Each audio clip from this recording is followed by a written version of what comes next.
National Treasury has signed loan agreements of about 33.5 billion rands with the World Bank, Germany's Development Bank KfW and the African Development Bank.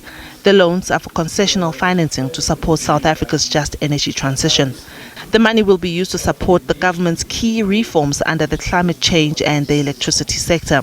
The South African National Energy Development Institute, or SANEDI, has welcomed the loan, while the Deputy Minister of Mineral Resources and Energy says more information will be shared by the Presidential Planning Commission on how the funds will be used.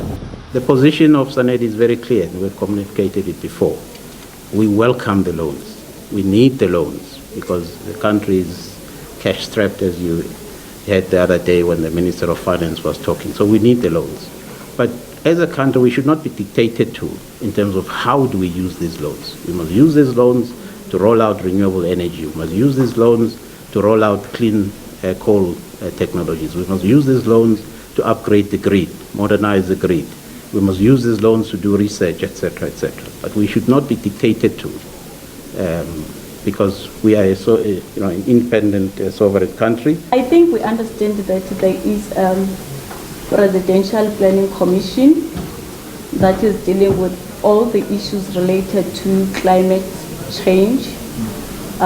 So as soon as their draft or the plan has been completed, it is going to be communicated accordingly. Let's just wait and be patient with them to finalize the plan.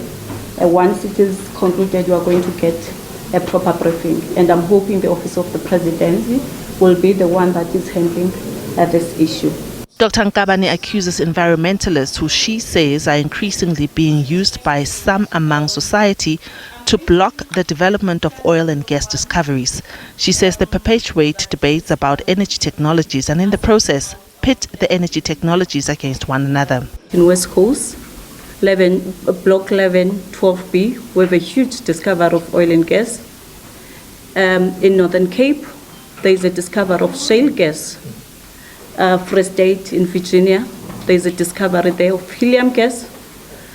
In Mpumalanga as well, we've discovered some oil and gas deposits. But we are not exploiting them because some of the environmentalists within the country are being used to stop development, saying this must not proceed. We have tried to do seismic surveys in Western Cape. They did block that survey that was done by our entities, PASA, together with Total Energies. So we know for the fact, and they are aware.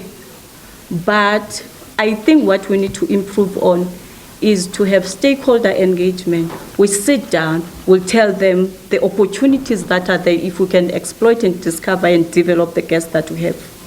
SANEDI expects the long-awaited review of the Integrated Resource Plan to be finalized by the end of this month. Thereafter, it will be sent out for public comment.